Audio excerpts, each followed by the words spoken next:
So this is really interesting. So Josh Okogie signed a 2 year, $16 million deal. Second year is not guaranteed. KJ Martin signed a very similar deal, and both guys are people rumored to be potentially traded. So my coworker Michael Scotto at Hoops Hype, and using some information from ESPN's Bobby Marks and salary cap expert Yazzie Goslin, the Phoenix Suns signed Josh Okogie to a 2 year, $16 million deal, which non-guaranteed for the second year.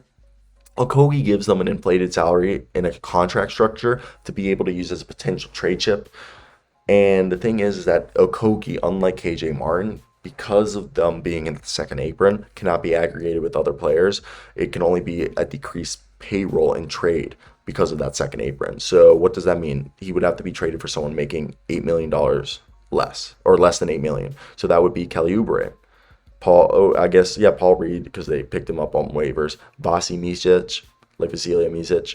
You got yourself Jayshawn Tate, Gary Harris, Max Christie, Io DeSumo, Payne Pritchard, Kenrick Williams, Javon Carter, Davion Mitchell. Those are all guys that salary-wise, I'm not saying that you would trade him for, but salary-wise you would be able to trade, or you would look for another team that, I guess, an example, a team that has, guys on really cheap contracts for multi-years, and maybe you could see if you could split that up. And an example of that my assumption would be if you were going over to a team. I think it does get a little difficult, but maybe you look at Memphis and you say, how does Jake LaRavia and Zaire Williams, or Jake LaRavia with John Conchar, sound?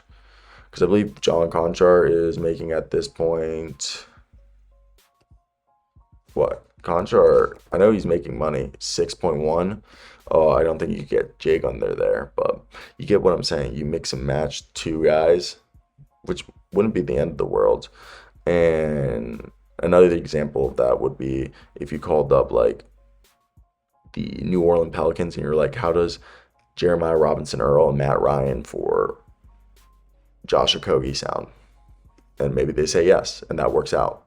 But the whole idea is that you're using him as a trade chip for a player down the road. And that could be a Bones Highland if you need some help scoring, or if someone like I wonder who could become available that they might have interest in. For example, Corey Kesper. I know he's in his last year, but you would be trading for his restricted free agency, and because you'll have his restricted free agency bird rights, you'd be able to go over. I mean, I understand it, and I think it's not a bad measure, in my opinion, to be doing it this way. I want to hear your thoughts.